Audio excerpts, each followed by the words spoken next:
The Galactic Council had ruled the stars for 12,000 years. 7 ancient races sat on the council, and they believed they were the wisest beings in the universe. They had seen empires rise and fall. They had watched young species crawl out of their home worlds and reach for the stars. Most of those young species failed. The ones that survived learned to bow before the council and accept their place. Humanity was different. The council had watched humans for 200 years. They watched them spread across 23 worlds. They watched them build ships and stations and cities that floated in the void.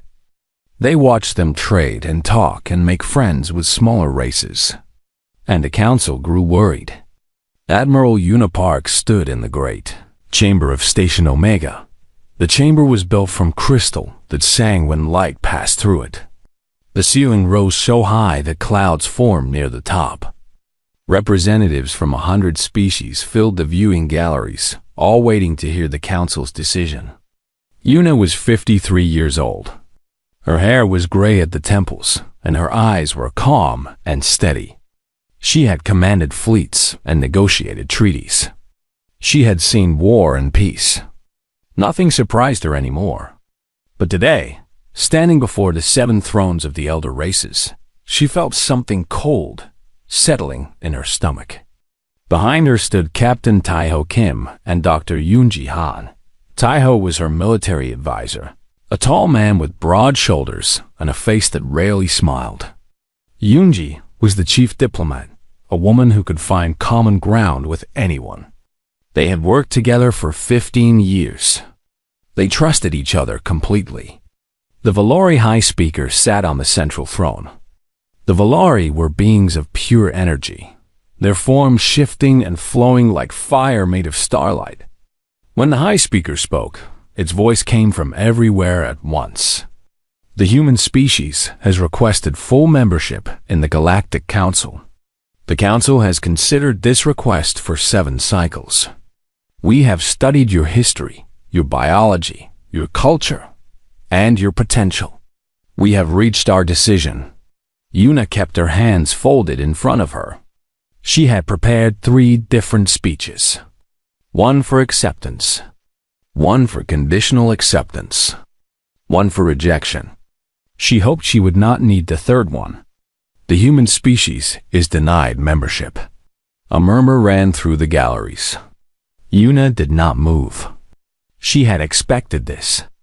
What she did not expect was what came next. Furthermore, the High Speaker continued.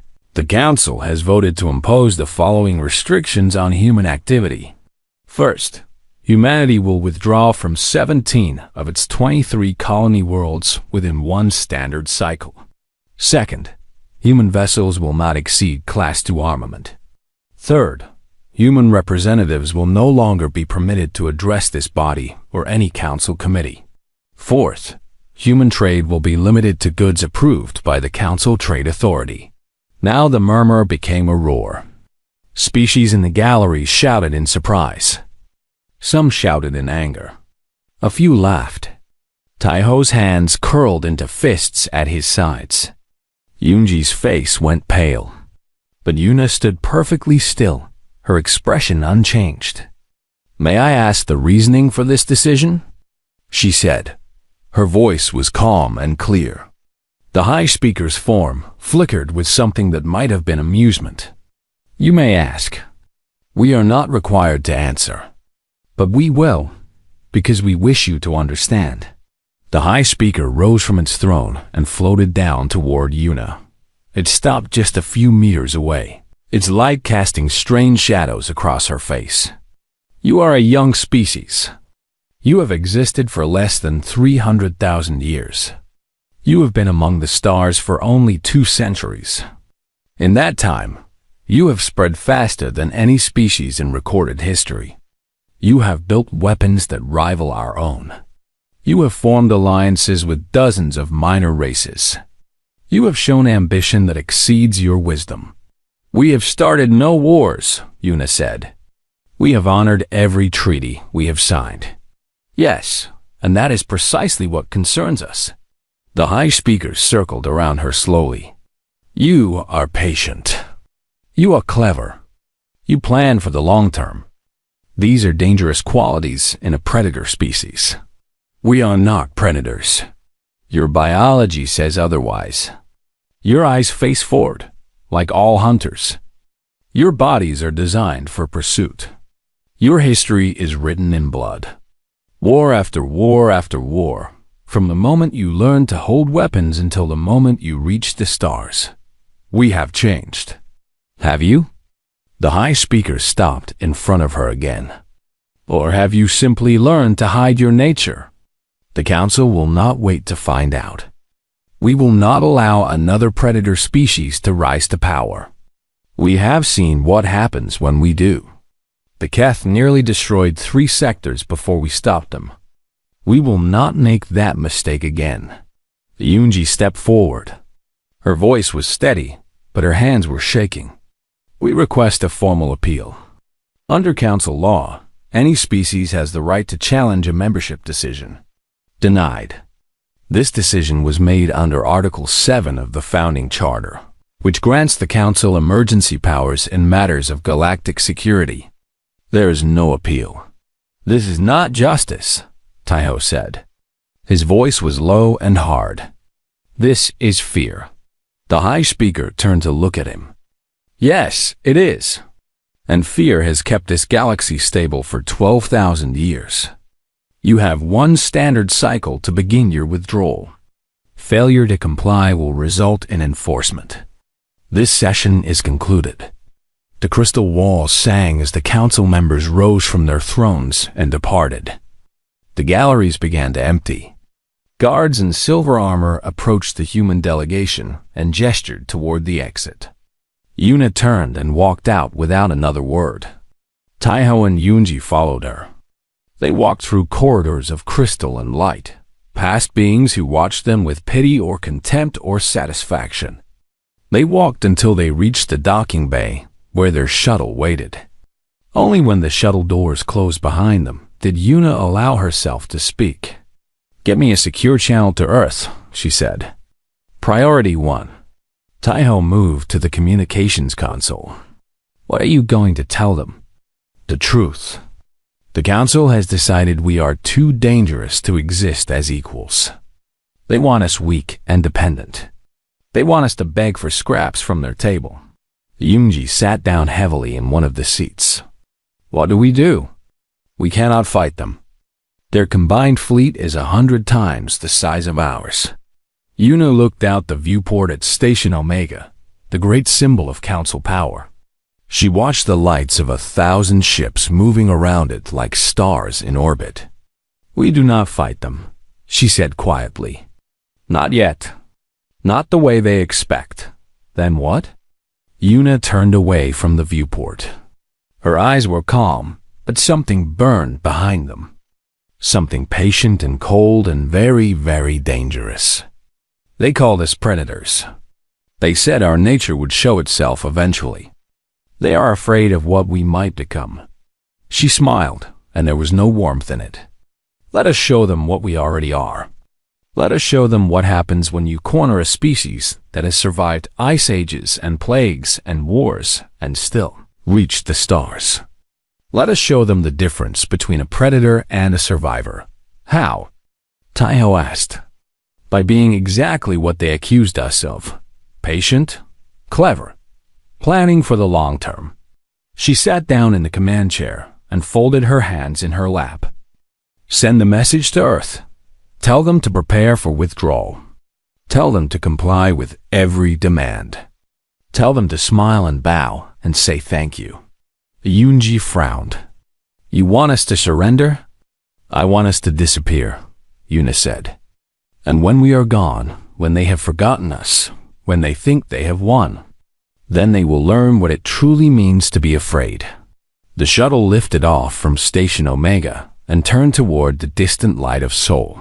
Behind them, the Galactic Council celebrated their victory over the dangerous young predators from Earth. They had no idea what they had just begun. The news reached Earth in 3 days. It spread across every colony world in 5. By the end of the first week, every human being in the galaxy knew what the Council had done. The reaction was exactly what the Council expected. Anger, outrage. Millions of people marched in the streets of 100 cities. Politicians gave furious speeches. Military officers demanded war. News channels played the recording of the High Speaker's words over and over again. And each time people watched it, their fury grew. President Ye Song stood in her office in Seoul and watched the protests through her window. She was 61 years old, a small woman with sharp eyes and a mind like a steel trap. She had led humanity through 3 crises already. This would be the 4th and the greatest. Admiral Yuna arrived at midnight. She came alone, walking through the quiet hallways of the presidential residence like a ghost. When she entered the office, Ye was waiting for her with 2 cups of tea. "Sit down," Ye said. "Tell me everything." Yuna sat and told her. She described the chamber, the thrones, the High Speaker's words. She described the looks on the faces of the other species. She described the silence of her own delegation as they walked away in defeat. When she finished, Ye was quiet for a long time. She stared at her tea, watching the steam rise and curl in the air. "They want us to fight," she said finally. "Yes, if we fight, we lose. Their combined military power is overwhelming. Even if we won somehow, the destruction would set us back centuries. Yes, and if we simply obey, we become nothing. A small, weak species living on 6 worlds, dependent on Council charity for survival. Within a few generations, we would lose everything that makes us who we are." "Yes," Ye looked up at Yuna. "So what do you suggest?" Yuna reached into her coat and pulled out a small data chip. She placed it on the table between them. "I suggest we do both. We obey every demand. We withdraw from the 17 worlds. We reduce our military. We stop sending representatives to Council functions. We become quiet and small and harmless. And at the same time, we prepare. We build. We plan. We wait." Ye picked up the data chip and turned it over in her fingers. "What is this?" "Everything we know about the Council and the elder races. Their economies. Their militaries. Their dependencies. Their weaknesses." Yuna leaned forward. "The Council has ruled for 12,000 years because no one has ever challenged them. They have grown soft. They have forgotten what struggle means. They have outsourced everything. Their food comes from agricultural worlds run by minor species. Their technology is maintained by engineers they barely understand. Their ships are built in factories they have never visited. You are saying they are vulnerable. I am saying they are blind. They look at us and see primitives. They do not see the truth. And what is the truth?" Yuna smiled. "The truth is that humanity has been quietly making itself essential to half the galaxy. Human engineers designed the communication satellites that connect Council space. Human agricultural scientists developed the crop strains that feed 3 elder race homeworlds. Human doctors created the treatments that cured the Thrall plague. Human manufacturers produce 60% of the quantum processors used in Council ships." Ye eyes widened slowly. "We are woven into everything. Yes, and if we simply pull those threads, the whole tapestry falls apart." Yuna nodded. "Not immediately. Not obviously. But slowly, quietly, piece by piece. They will not even understand what is happening until it is too late." The next morning, President Song addressed the Terran Assembly. Her speech was calm and measured. She did not rage against the Council. She did not call for war. Instead, she spoke of acceptance and dignity. "The Council has made their decision," she said. "We do not agree with it. We believe it is unjust. But we are a peaceful species, and we will not respond to injustice with violence. We will comply with every demand. We will withdraw from the 17 worlds. We will reduce our military. We will show the galaxy that humans can be trusted. The assembly was stunned. The public was confused. The protests slowly died down, replaced by a strange, uncertain quiet. Behind the scenes, something very different was happening. Lieutenant Jisoo Beek worked in the basement of a building that officially did not exist. She was 34 years old, with quick hands and quicker eyes. Her job was to know things that other people did not want known. When Admiral Yuna came to visit her, Jisoo already had everything prepared.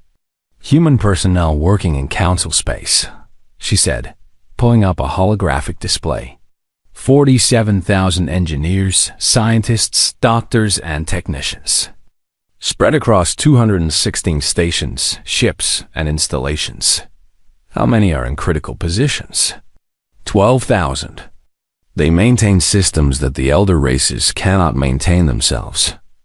Communication networks, power grids, water, recycling, medical equipment. Yuna studied the display. Begin the recall quietly, a few at a time. Family emergencies, health problems, contract expirations. Nothing that looks like a pattern. Understood. What about the knowledge? What do you mean? Jisoo smiled. Many of these systems were designed by humans. The manuals are in human languages. The maintenance protocols exist only in human databases. If our people leave without sharing that information, then the systems become black boxes. The elder races can use them, but they cannot fix them. Exactly. Yuna put her hand on Jisoo's shoulder. You understand what we are doing? This is not a military operation. There will be no glory, no battles, no victories that anyone will ever celebrate. I understand. We are going to hurt them in ways they will not even recognize. They will suffer, and they will not know why. Some of them will die. Jisoo's face was calm. They called us predators. They said our nature was violence. They were wrong. Our nature is survival. And sometimes survival means being patient. Sometimes it means being invisible. Sometimes it means letting your enemy destroy themselves. The withdrawal began within the month. Human colonists packed their belongings and boarded ships bound for the 6 remaining worlds. Human warships were decommissioned, their weapons removed, and their hulls converted to cargo carriers. Human representatives sent polite letters of resignation to council committees. The galaxy watched and concluded that humanity had been broken. Dr. Minho Choi was one of the last to leave. Station Omega. He had worked there for 15 years, maintaining the environmental systems that kept 3 million beings alive. The Valari who ran the station barely acknowledged his existence. He was just another human worker, easily replaced. On his last day, a young Valori administrator stopped him in the corridor. "You are leaving?" The administrator asked. "Yes, my contract is finished. But there is no one to replace you. The environmental systems are complex." Minho smiled politely. "I am sure you will find someone. The manuals explain everything. The manuals are in your language. We cannot read them. Then perhaps you should learn." He walked away, leaving the administrator standing in the corridor with confusion on its glowing face. 6 months later, the environmental systems on Station Omega began to malfunction. The Valari could not fix them. They could not find anyone who understood how they worked. They sent messages to Earth requesting technical assistance. Earth did not respond. This was how humanity's quiet war began. Not with weapons or fleets or declarations of battle, but with absence, with silence, with the simple, devastating power of walking away.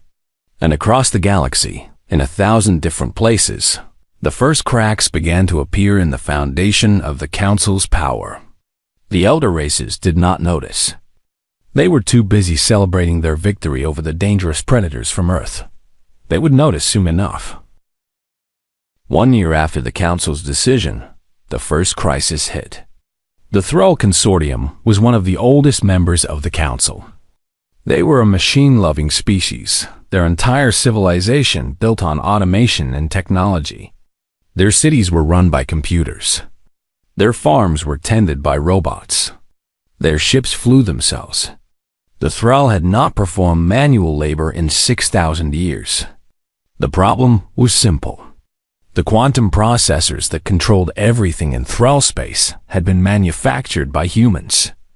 When those processors began to fail, the Thrall discovered something terrible. They did not know how to make new ones. Council of Reth stood before the emergency session of the Council, his mechanical body trembling with something that might have been fear. 17% of our processors have failed, he said. Our factories are producing at half capacity. 3 orbital stations have lost life support. 200,000 citizens are dead. The High Speaker's form flickered with concern. Why have you not replaced the processors? We cannot. The manufacturing process was developed by human engineers. They took the knowledge with them when they left, then purchased new processors from human traders. We have tried. The humans say they no longer produce quantum processors for export. They say their remaining manufacturing capacity is needed for their own people. Silence fell over the council chamber. The representatives of the elder races looked at each other with growing unease. This is sabotage, Reth said. His voice rose to a mechanical scream.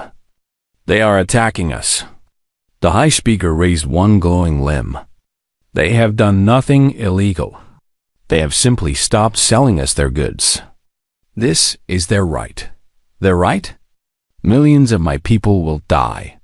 Then you should have learned to make your own processors. The Thrall Counselor went silent. There was nothing more to say. Ambassador Do-Yun-Ru was the last human official in council space. He was 70 years old, a career diplomat who had spent his entire life building bridges between species. Now he was watching those bridges burn.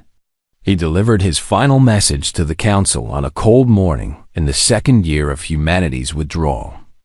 The Terran government wishes to express its sympathy for the difficulties faced by the Thrall Consortium, he said.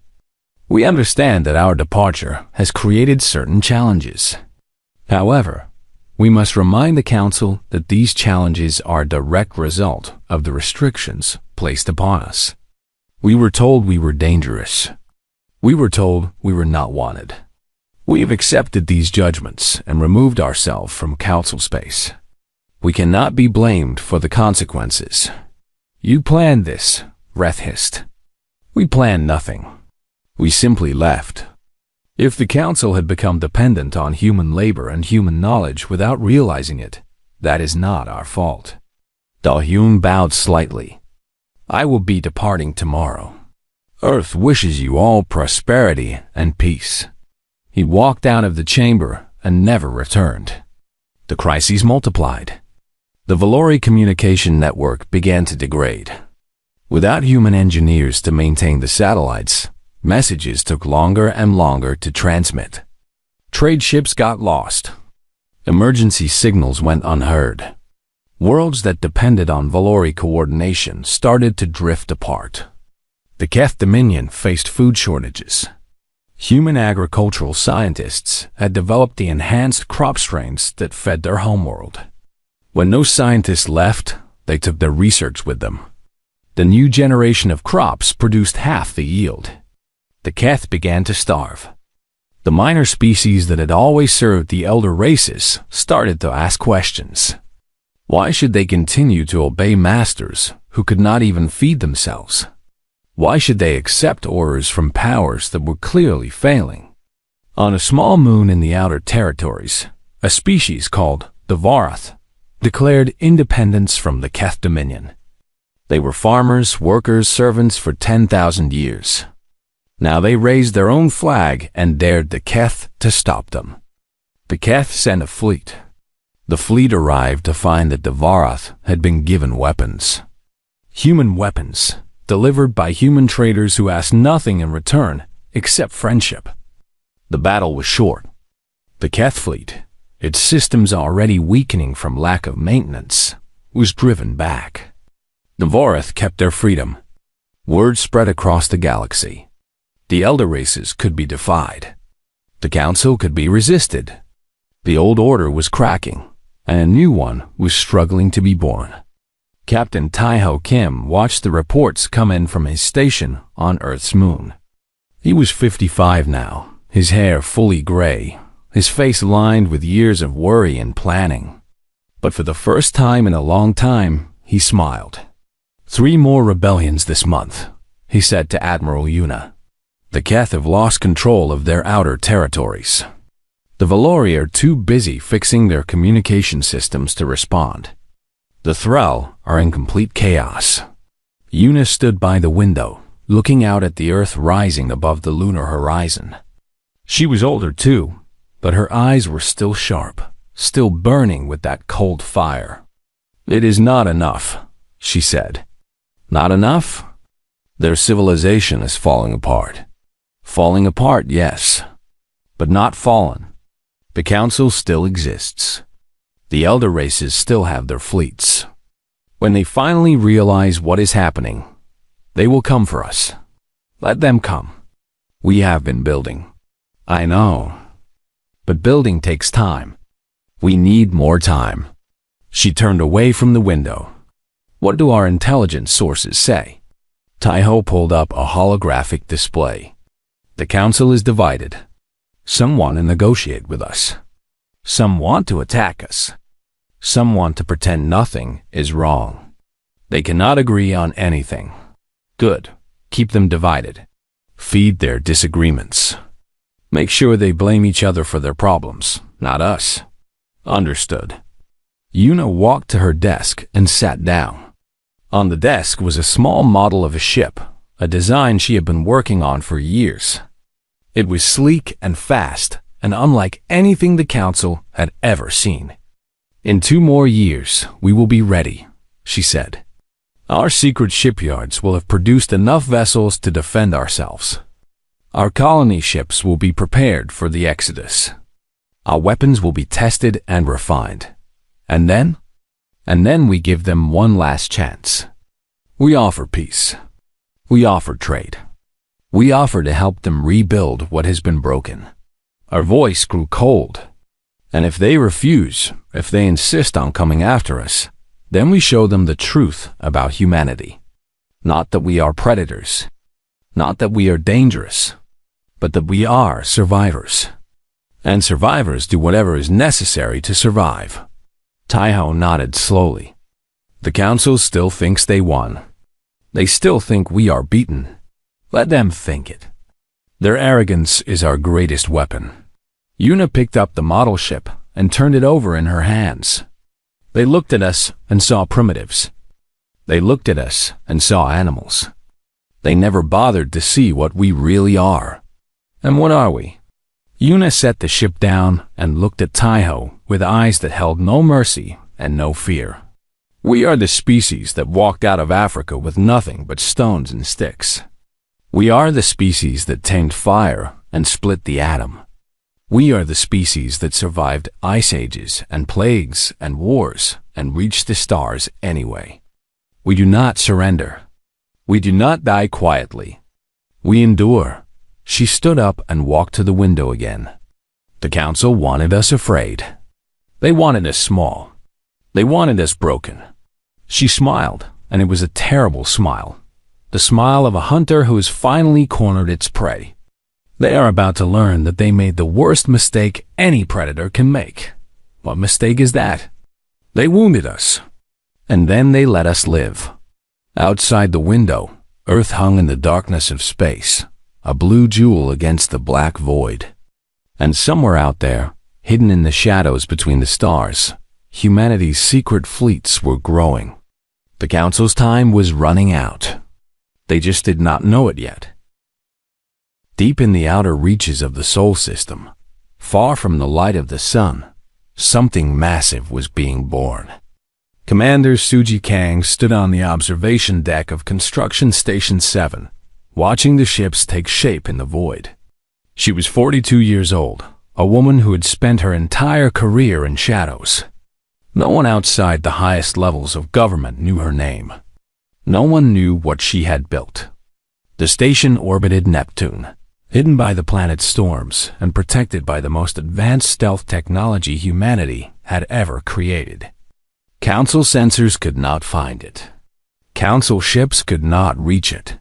For 3 years, Suji and her team had worked in absolute secrecy, building the fleet that would decide humanity's future. How many now? Asked Jujinho Lee, her second-in-command.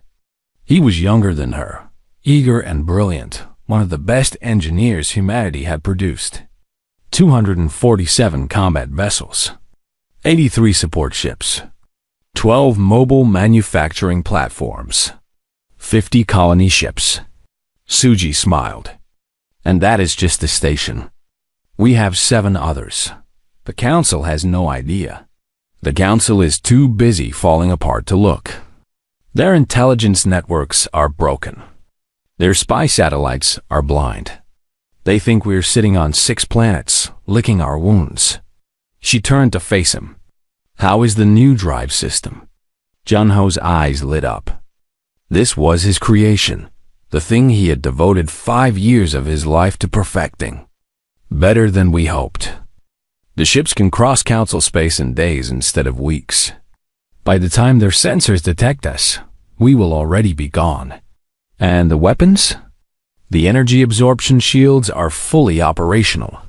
Any attack against us will be captured and redirected. Their own weapons will destroy them. He paused. There is something else.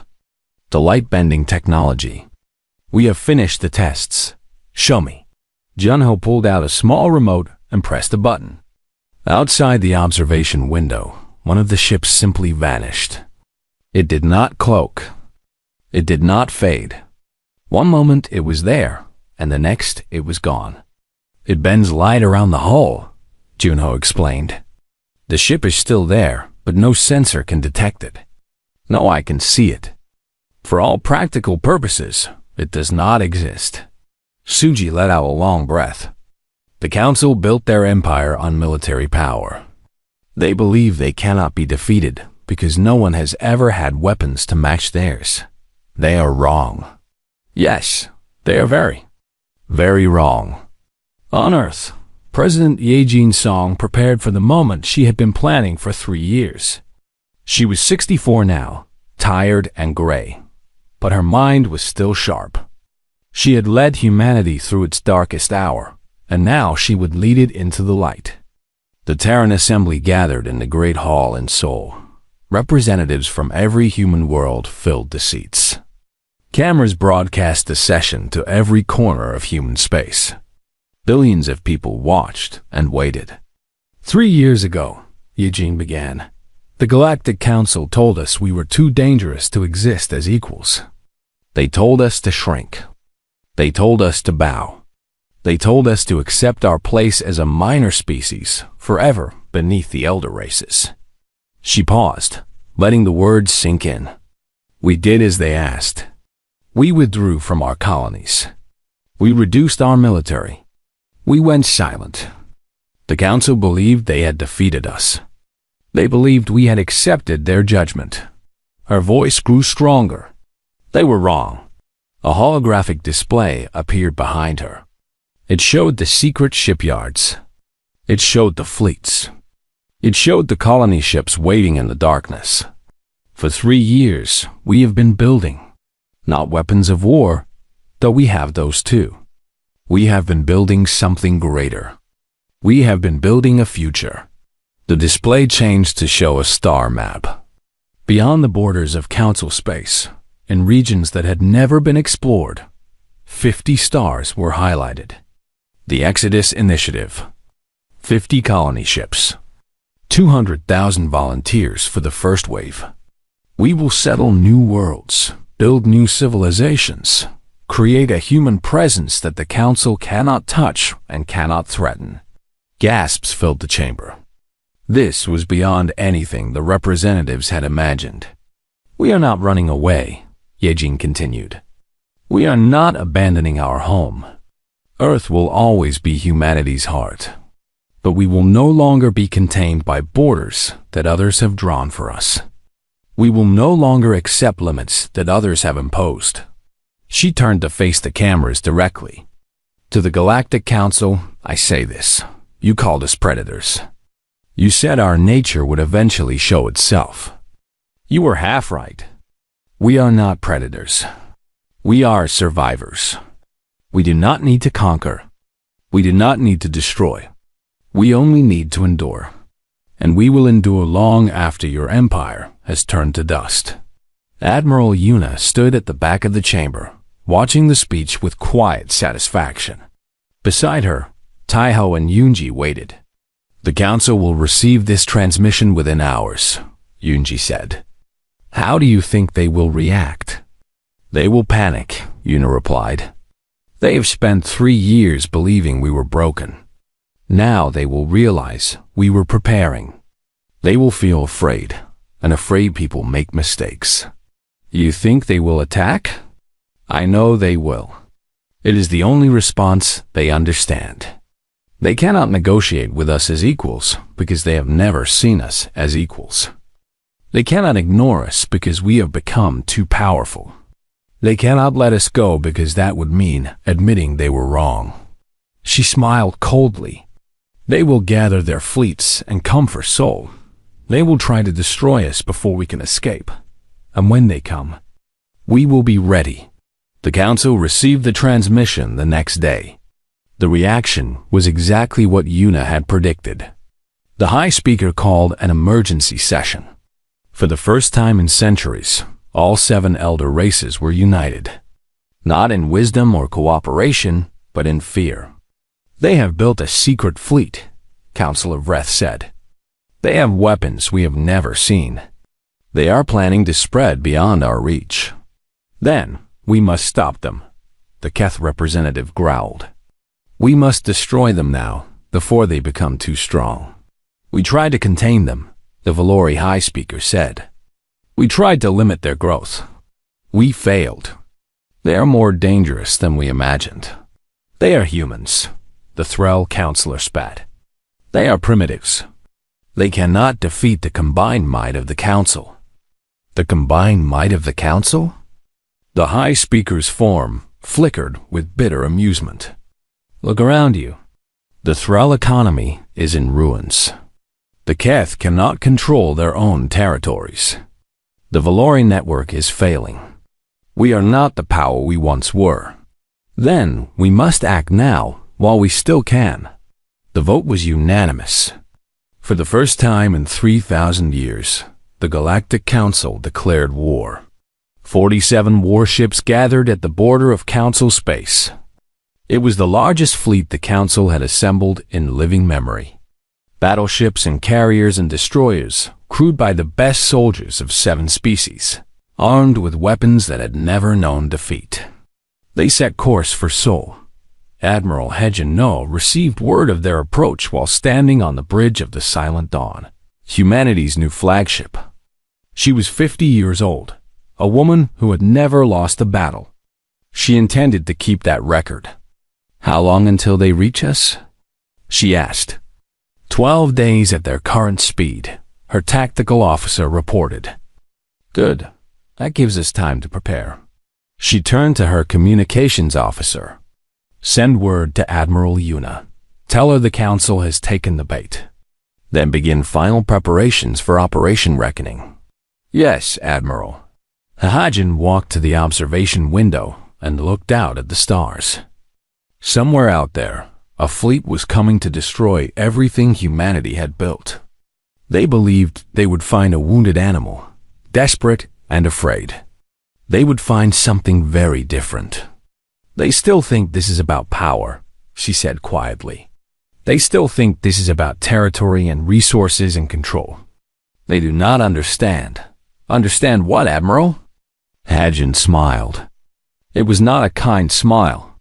They do not understand that this was never about winning. This was about survival. And when a species fights for survival, there is nothing it will not do. No limit it will not break. No line it will not cross. She turned away from the window. Prepare the fleet. When the Council arrives, they will learn the price of threatening humanity's existence. Outside, in the darkness of space, 247 ships waited in perfect formation.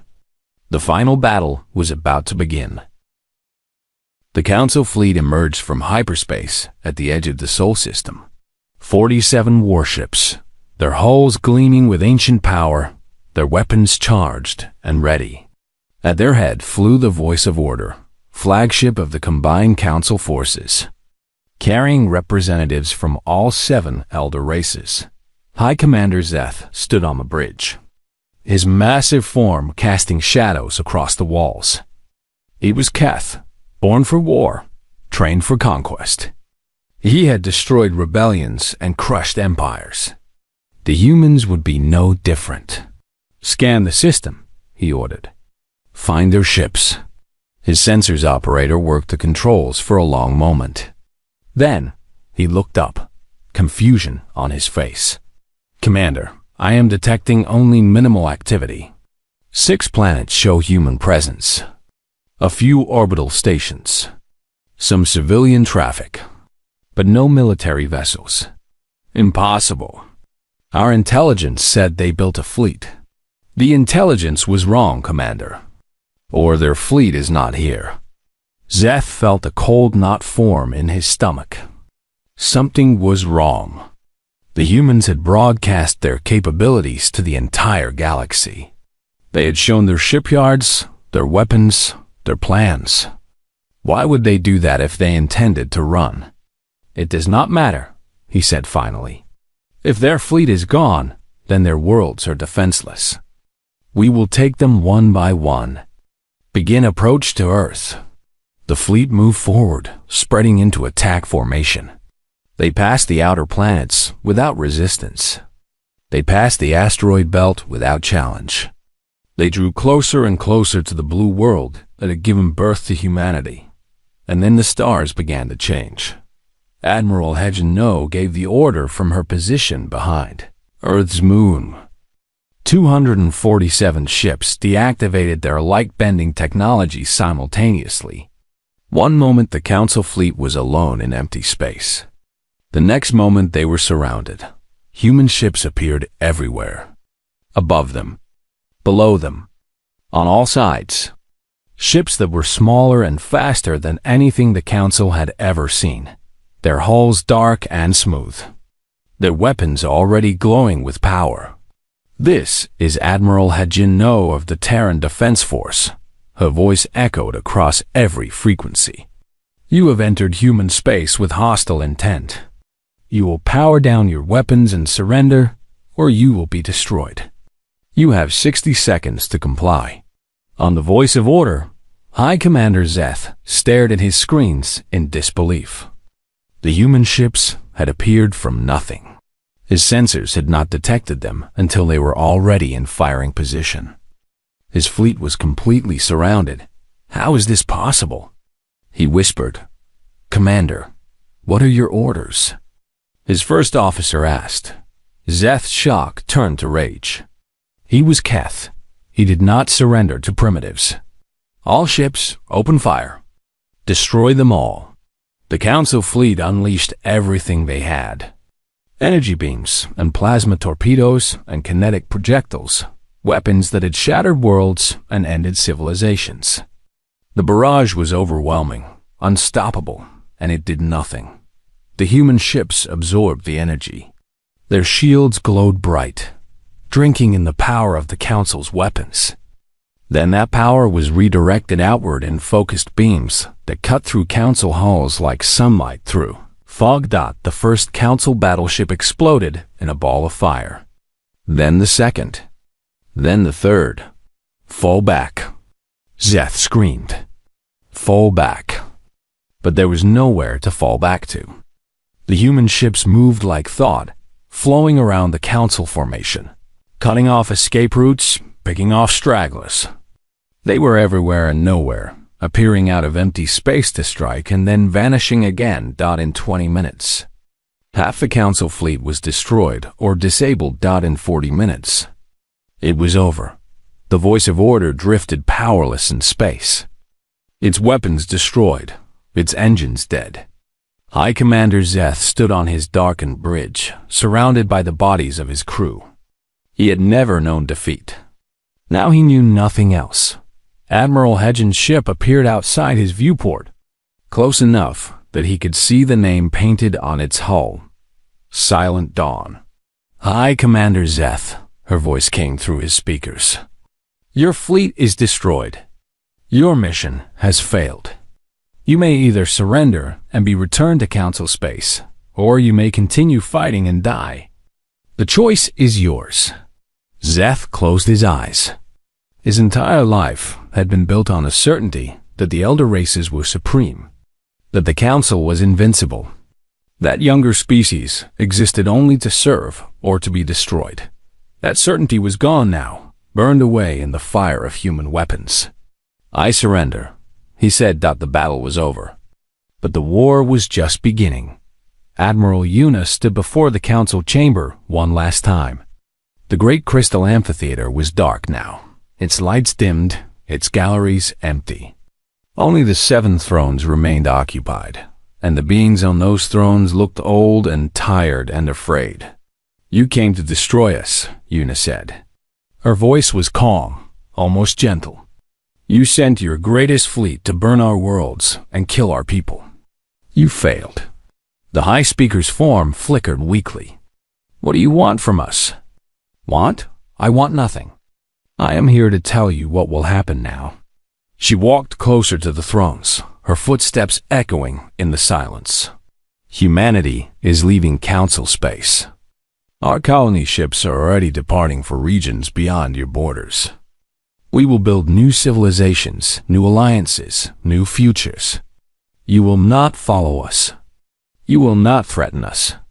You will not contact us unless we contact you first. And if we refuse these terms? The Keth representative growled. You saw what happened to your fleet. That was not our full strength. That was not even close. Una's eyes were cold. You called us predators. You said our nature would show itself. You were right about one thing. When we are threatened, when our survival is at stake, there is nothing we will not do. Nothing we cannot become. You pushed us to the edge. Now, you will live with the consequences. She turned to leave, then stopped. One more thing. The species you dismissed, the young races you ignored, the civilizations you considered beneath your notice. We have been talking to them. We have been sharing with them. Technology, knowledge, hope. The galaxy is changing, and you cannot stop it. You are destroying the order that has kept peace for 12,000 years, the High Speaker said. No, you destroyed it when you decided that only some species deserve freedom. You destroyed it when you tried to crush anyone who threatened your power. We are simply building something new from the ruins. She walked out of the chamber and never looked back. 10 years passed. The Galactic Council still existed, but it was a shadow of what it had been. 2 elder races had collapsed in the Civil War, fighting over scraps of a dying empire. 3 others had fractured into smaller factions, each claiming to be the true inheritors of ancient glory. The remaining 2 held together through sheer stubbornness, ruling over territories that shrank every year. Beyond the old borders, a new civilization was rising. Humanity had settled 100 worlds. They had made alliances with dozens of species, young races that had been dismissed and ignored, that had found in humanity a partner rather than a master. Trade routes crossed sectors that had never been mapped. Cities rose on planets that had never known intelligent life. And still they grew. Still, they expanded. Still, they reached for stars that no one had ever touched. Captain Tayo Kim was an old man now. His hair was white, his face lined with decades of struggle and triumph. He stood on the observation deck of the great station that served as humanity's new capital, watching ships come and go from 100 different worlds. His granddaughter, Soyeon, stood beside him. She was 22 years old, newly commissioned as an ensign in the Terran Exploration Corps. She wore her uniform with pride, her eyes bright with the eagerness of youth. "Tell me the story again, grandfather," she said. "Tell me how it began." Taeho smiled. He had told this story 1,000 times, to his children and his grandchildren, and anyone else who would listen. It never grew old. 60 years ago, the Galactic Council looked at humanity and saw a threat. They tried to crush us. They tried to make us small and weak and afraid. They thought they were punishing us for being what we are. What were they really doing? Taeho put his arm around his granddaughter's shoulders and looked out at the stars. They were setting us free. They pushed us out of their garden, and we discovered that the universe was bigger than their garden. They closed their doors to us, and we found new doors that they had never imagined. They tried to break us, and instead they made us stronger than we had ever been. Soyeon was quiet for a moment. "Do you ever think about going back? About making them pay for what they did?" Taeho shook his head. "Revenge is for those who have nothing better to do. We have worlds to build, species to help, a future to create. The Council will fade into history, and we will still be here, still growing, still reaching for something greater." He pointed to a ship that was departing from the station, a sleek vessel with exploration markings on its hull. "That ship is going to a star system that no one has ever visited. They will be the first intelligent beings to see those worlds. They will name those mountains and those oceans and those moons. They will plant the first seeds of civilizations that will last for thousands of years." He looked at his granddaughter with pride. "And someday, you will command a ship like that. You will find new worlds and new wonders. You will carry humanity forward into the unknown." Soyeon's eyes shone with emotion. "Because that is what we do. Yes, that is what we do. We survive. We adapt. We grow. We endure." He squeezed her shoulder gently. "The Council thought they were teaching us our place. Instead, they taught us something far more important." "What?" Taeho smiled, and in his eyes was all the hope and all the determination of a species that had refused to die. That the universe belongs to those who are brave enough to claim it. And no one, no matter how old or how powerful, can stop a species that has decided to survive. Outside the window, the stars burned bright and eternal, and somewhere among them, humanity's ship sailed on toward tomorrow. The Council's insult had been forgotten. The reckoning was complete, and humanity's story was only beginning.